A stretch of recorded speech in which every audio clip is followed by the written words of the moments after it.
Yeah! Yeah! Yeah!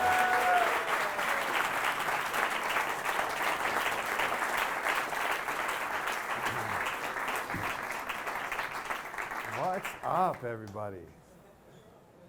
Man, this is dope. So this is the third stop on my book tour here, and this is really cool because now it's been a week and I've gotten to hear from a lot of you who've gotten to dive in and read it. I know probably a lot of you bought your first copy today, so I'm excited to hear from all that because this thing is actually real. Like, it really exists and it's in your hands right now. And that's been a long journey, and it's a journey that I knew that I would be on from really young. Like, I remember sitting on my grandmother's lap and I would dictate her stories on an old typewriter that she would type, like one of the old clack, clack, clack, you know, like one of those old ones like we'd see in like a cartoon now. It just seems like a lifetime ago, right? And she would type out these stories, and the stories were all derivative, but I knew that I was going to be telling stories, and I knew that I was going to be writing. I knew that from an early age. And I would write, and I would write stuff, and some of it was decent, and some of it is still interesting back then, and I can look back and say, oh yeah, that was kind of cool. But I wasn't ever quite ready to produce a book like this. And I think that's the important thing to remember. A lot of us here are wondering, all right, how do I get to the place where Aubrey is now, where, man, I'm fucking living my dream. Like, this is the culmination of everything that I've wanted in my life. Well, how do you get there? And I think, you know, like Jordan Peterson says, when you look at stories, sometimes stories get it right. You know, and sometimes stories tell a deeper truth. And I've been recently re-obsessed with the King Arthur myth based on the Guy Ritchie movie that came out. How many of you guys have seen that? Woo. Not that many. It's worth seeing. It's worth seeing. And I was musing about this the other day, and I was thinking about, all right, when I was young, I was obsessed with swords. I'm still kind of like a little bit obsessed with swords. So if you go like see Onnit Academy, you'll see different swords hanging around. I was obsessed though. You know, I like collecting them, and I love the tales of the Knights of the Round Table, and I would think about something like Excalibur, a sword of impossible power that only the worthy could wield, right? And that was a metaphor for my ability to go out into the world and do something. You know, if you had Excalibur, you could do something with Excalibur. But what I think a lot of times people fail to realize is that to wield Excalibur, first you have to be motherfucking King Arthur. That's step one. And it's not because you're born that way, it's because you make yourself that. And so all of us here who want to have that huge podcast, or want to have that book, or want to have that company that they're building, or just want to create whatever niche they have, exemplified by being able to wield Excalibur, be able to do those things, well, first you got to be King Arthur. First you got to be the type of person that can hold that kind of power. So while we get so focused on where's my Excalibur, where's my ability to do this, where's my company, where's my allies, where's my thing, it all starts here. Like, be the type of person that could wield that, and then the sword will find you, or Thor's hammer will find you.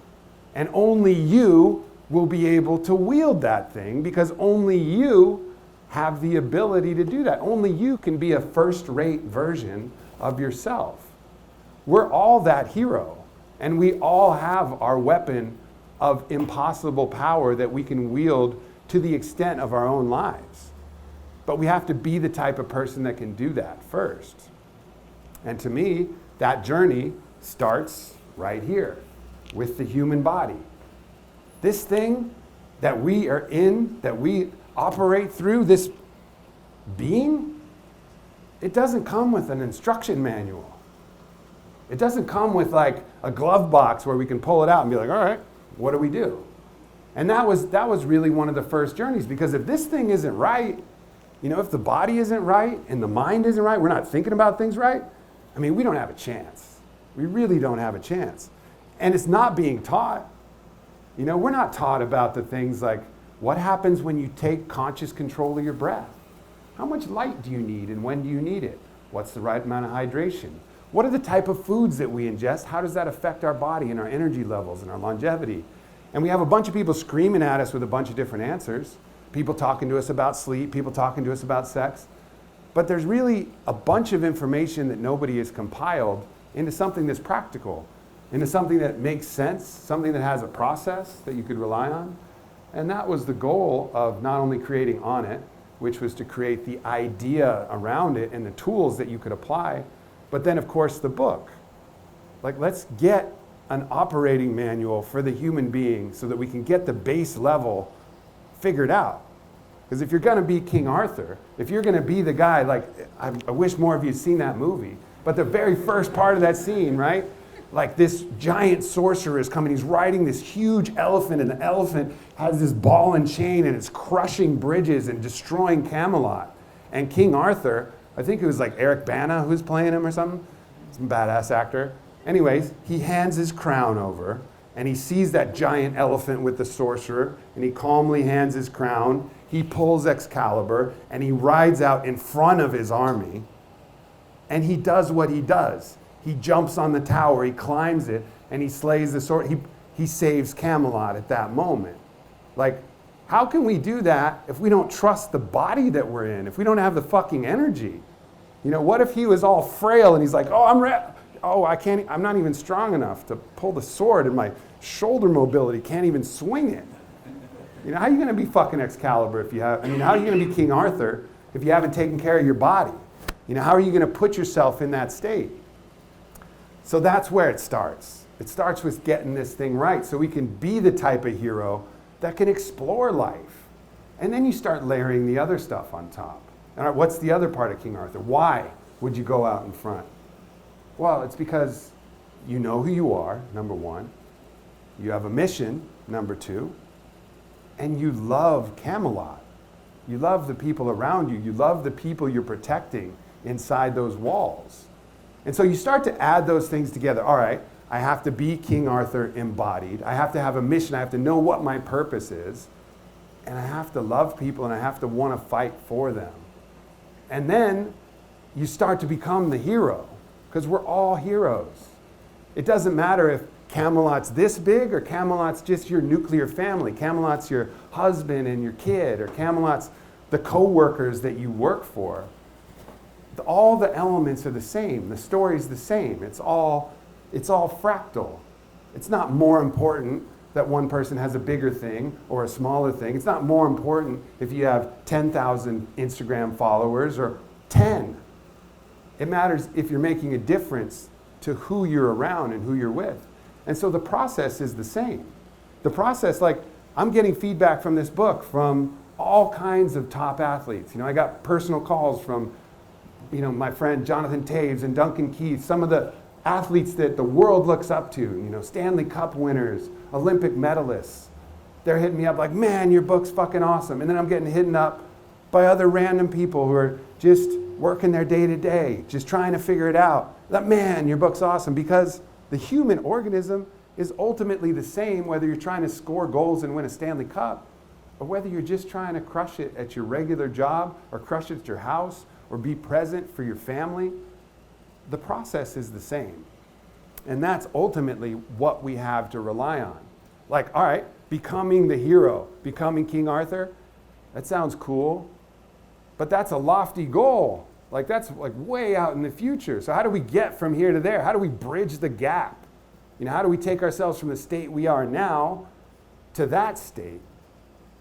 The process. The process. What's next? How do you wake up in the morning? All right, well, overnight I lost a pound of water. I'm going to be dehydrated. If I'm dehydrated, I'm not going to have enough energy. If I don't have enough energy, I'm not going to be able to do what I need to do. And I'm also going to be irritable. I'm going to be more likely to create messes instead of create solutions. So the first thing you do, drink some fucking water. Add some sea salt. We're saltwater organisms. We need the electrolytes to get back into our body. Replenish ourselves before we hit that coffee button, which should be a turbo button, but for most of us, it's a fucking normal button. And then what next? All right, well, let's use the other natural resources. Light. Let's get out in the sun. Let's set the circadian rhythm so we have energy throughout the day. And we're tired at night so we can actually get some sleep and restore and recover. All right, we can do that. That's not hard. All right, and what's the next thing? Okay, we got to move a little bit because you got to be able to move your body in order to actually get to play on this playground we call life. All right, and that's also going to set your circadian rhythm. So the first 15 minutes before you wake up, none of those things are hard. You just have to do them. That's the process. And then the next part of the process, move on to chapter 2 of the book. All right, what's the next thing we can do? Well, most of us are stressed the fuck out. We're stressed out. So how do you reduce stress? Well, you could crush some Xanax first thing in the morning. I mean, hit a bar of Xanax, that'll fucking make you feel less stressed. But is that really going to work? No, because have we tried the natural doctors first? Have we used the cold? Have we used our breath? Probably not. No one's told us to do that. But by going in the cold, we're going to increase norepinephrine by 300%, which is going to drop our cortisol. And then we're also going to build longevity through cold shock proteins. We're also going to decrease inflammation, which is sucking the energy right out of our body. So maybe let's take a cold shower. All right. And that's not going to be easy, though. That's going to take a little work. As I talk about, this is the thing that when I tell people to do, this is the thing they struggle with the most. Probably the hardest single thing in the book, unless you like really love Fruit Loops, and that's really hard for you to give up, because there's like no room for Fruit Loops. But that moment when you're sitting in the shower, and you'll read all the science and all the clinical research in the book if you haven't already, you'll know that the cold is good for you. You'll know it. And you'll be taking your warm shower, you'll be washing up, and then that nozzle will be looking at you. And your hand will reach out for it maybe a couple times. You're like, she'll shake it off. And then all you got to do is turn it to the left, turn it to the right. I don't know. Depends. Depends on what kind of shower you got. And then that cold water will hit you, and then you just got to stay in there for 2 minutes. Now, that seems like, for some of us, man, that's really hard. I got to sit in the cold. But you know the benefit. And if you are the hero, if you are King Arthur, if you're the guy who hands your crown and goes and rides out in front of your army to save Camelot, you better be able to turn the fucking nozzle 3 degrees to the left and withstand 2 minutes of cold water for your life. You have to be able to do that. And that's the difference that separates most of the people who achieve everything they want to achieve and the people who don't. Some of it is information, some of it is, some inborn talents, but most of it is just the ability to do the thing that we don't want to do the uncomfortable thing. Well, how do you get good at that? You practice it. And you can practice it in the shower, in the morning, or in the afternoon, whenever the fuck you want. You practice it all the time. And then you get better at that. So then, when you have to face something that's really uncomfortable, like maybe asking your boss for a raise, or maybe speaking in public, or maybe asking that girl out or guy out, then it becomes easier. Then you have that skill I call mental override, which is the ability to say, man, that thing's uncomfortable. I'm really shy right now. I'm going to do it anyways. Hi, how you doing? Like that thing can change your life.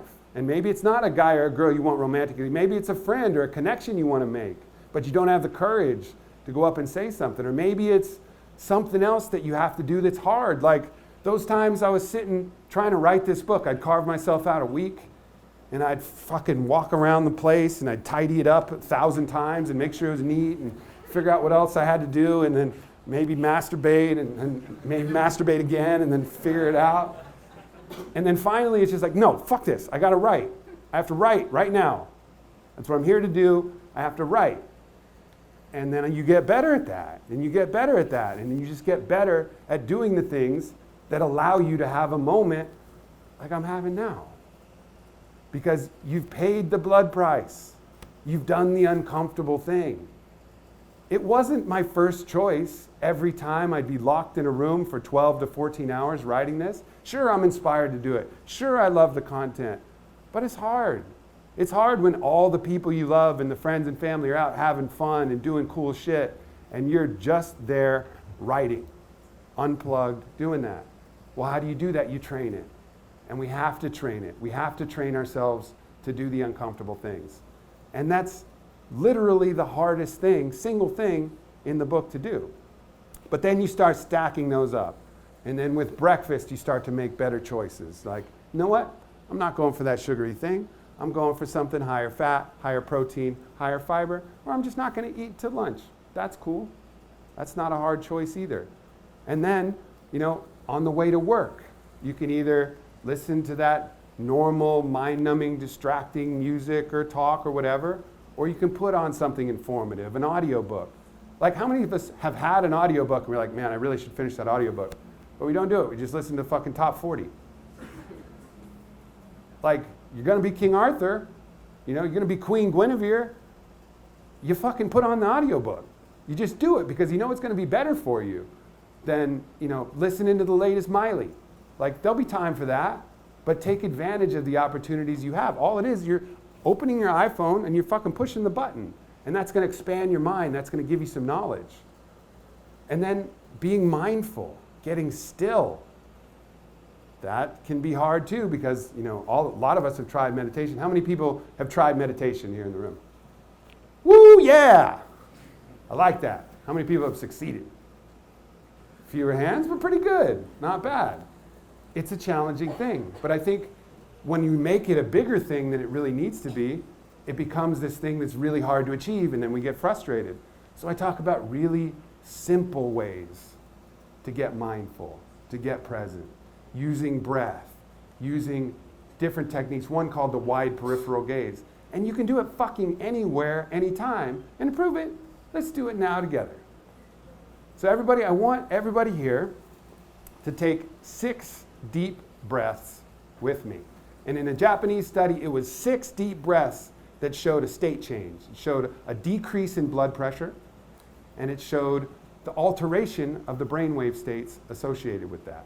So let's take 6 deep breaths together. Ready, everybody?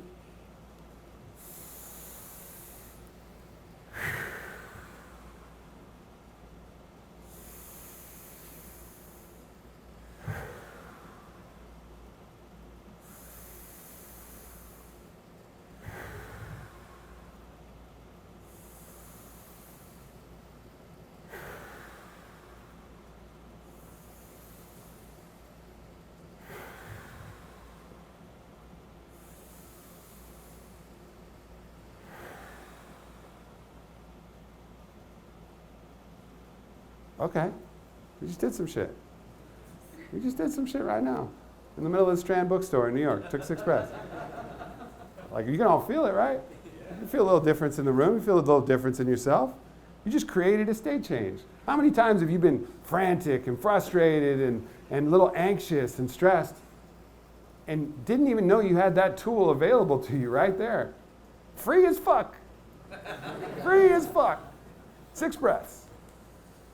So practice that. Practice that all different times. I was just doing it right before I came out here. Okay, I got to talk to a bunch of people. Let's get centered. 6 breaths. Cool. Another technique that's in the book is from Native American trained tracker Tom Brown. And it's a meditation technique where most of the time in meditation, you're focused on one little thing. Maybe that's your breath, or maybe focused on a dot, or maybe focused on the emptiness in your head, or maybe focused on a chant. That's a pretty good way to meditate, although it requires you to be in a very quiet place or a very still place.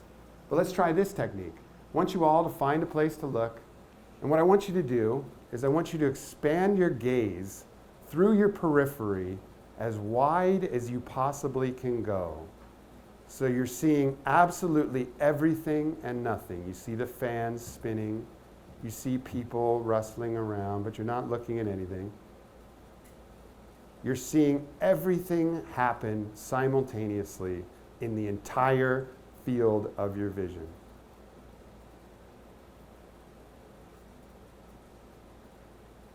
It's hard to think about other shit when you're doing that, right? That's meditation. Meditation is quieting the mind from all the thoughts. And so that's a technique that we can use that happens quickly. A meditation that you can bring into your life and have a little bit of mindfulness. Because mindfulness, self-awareness, that gives you agency. That gives you choice. That gives you the ability to chart your course and make decisions that are going to be beneficial to your life and be open to the signs and open to the people who are there to help you and open to the wayfinding. that whisper that comes from the stillness of our higher self that's talking to us constantly, but we're too fucking distracted to listen. Well, how do you hear that thing? How do you get the help? You just get still. Because that whisper is constant. It's always there. It's always talking to us. You just have to get quiet enough to hear it. And then you can start imagining what you want from your life. Imagining yourself in a year employing some of these practices, being the type of person that can push against discomfort, that can push against those things that make things really easy, but be the hero who can make the hard choice for the benefit of your life, and you start imagining how that's going to change your life. And then you start anchoring to those people you love. Let's all think about that right now. Like, think about those people around us who we love, who are struggling a little bit. Let's think about those. Let's have somebody in mind. And then think about them watching us. Not us talking to them like we probably do. Hey man, hey girl, you should really, do this stuff. It'll help you get your shit together. That doesn't work. But if we start doing it and they start seeing it, and then we're able to say, hey, come along with me. Let me show you. This feels really good. I feel really good. You want to come along for this ride? Come on, I'll show you the way. And then you are protecting Camelot. You are helping the ones you love. You are being the hero. But it starts by being that first. It starts by you doing the work. To be of service, you have to be fit for service. And to really do anything, you have to do it for love. You got to do it for love. You got to do it for love of yourself, for love of the ability to live a life fully expressed, live a life that you fucking love, live a life like the Lakota Sioux where you can walk out into the plains, open your heart to the sky and say, Hoka hey, today is a good day to die. Because you've lived so fucking well, because you've loved, because you've seen what this body can do, because you've laughed, because you've smiled, because you've been who you're capable of being. And when you're that, then if fortune comes and takes your life away, snatches it from you, okay, hoka hey, today's a good fucking day. We all need to reach that. We don't want to be like, I give stories here in this book from Bronnie Ware, who's a palliative care nurse. And she's talking constantly to people at the end of their life, and they're saying, I wish I didn't work so hard. I wish I spent more time with my friends. I wish I'd have done what I loved. I wish. Let's not be that. Let's take control now. Let's make the changes now, preemptively. Let's start living presently now. And then we won't be in that boat. We won't look back when it's too late, Like that story of Steve Jobs. Steve Jobs would have given anything, all his success, anything, to be well. But by the time he was sick, it was too late. Too much stress, too much work, too much imbalance. I don't know the specifics. I'm not his fucking doctor, but I know that stress, inflammation, these major things are the root cause of all disease, of all illness, fear, all of these things. These are at the core of what makes us unwell. And so we can wait for the universe to give us that too late sign and have our awakening then. We can wait for that catastrophe to drive us into something more positive, or just fucking start now. Start now preemptively. Do the uncomfortable things. Do the things that we know that we need to do. And then we won't find ourselves in that situation. Or if we do find ourselves in that situation, fuck it. At least we've lived the best we could, because that's all we can do. All we can do is our best. And the book, hopefully, gives you a plan for what that best looks like. What the best connection to those you love looks like. What the best way to adhere to your mission looks like. What the best way to support yourself looks like. What the best way to express yourself looks like. And then, of course, the book doesn't cover everything, but I want to write more books. So that's good. Because you got to then focus on the heart, focus on love, maybe focus on your connection to community, Focus on your connection to whatever spiritual source that you might find. That's kind of the roadmap to the rest of my book, so it's fucking spoiler alert. But you got to take care of this first, because you got to be embodied as that type of person before you worry too deeply about that other stuff.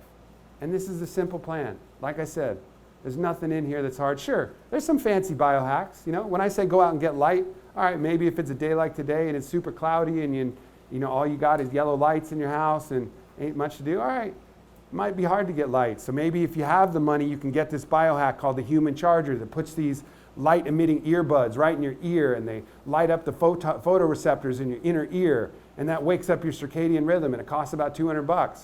Like, that's cool. Most of us don't need it. Most of us can just get light. But there are ways to escalate, and I put those in there. But really, it's the free doctors that count. You know, Onnit has a bunch of awesome tools. And I talk about a couple of them in the book. But it's always back to the basics. Are you moving?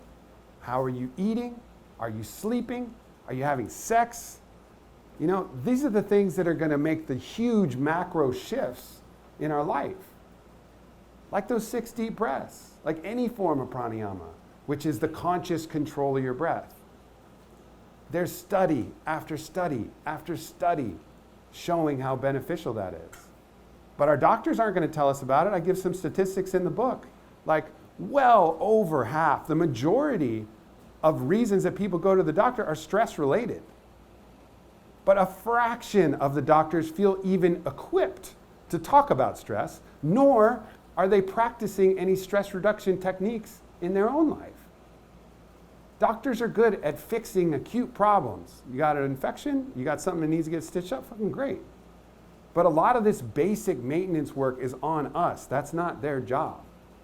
Their job is to fix us when we're broken. Our job is to do the best we can not to get broken. Do the best we can to live as well as we possibly can. And I think that's one of the reasons why you guys are here in the room. Or maybe you're going to ask me some questions about psychedelics. That's cool too. I'm down to answer both. But that's the reason for this book. That's the reason for this event. And I think that's the reason why it's resonating with so many people. Is it starts with the base of the pyramid, and hopefully, you know, this book can be of service to all you guys in creating that. And I'm just super grateful for another amazing turnout, for all the love that you guys have shown in all the different channels, in person and social. I mean, really, this is Camelot.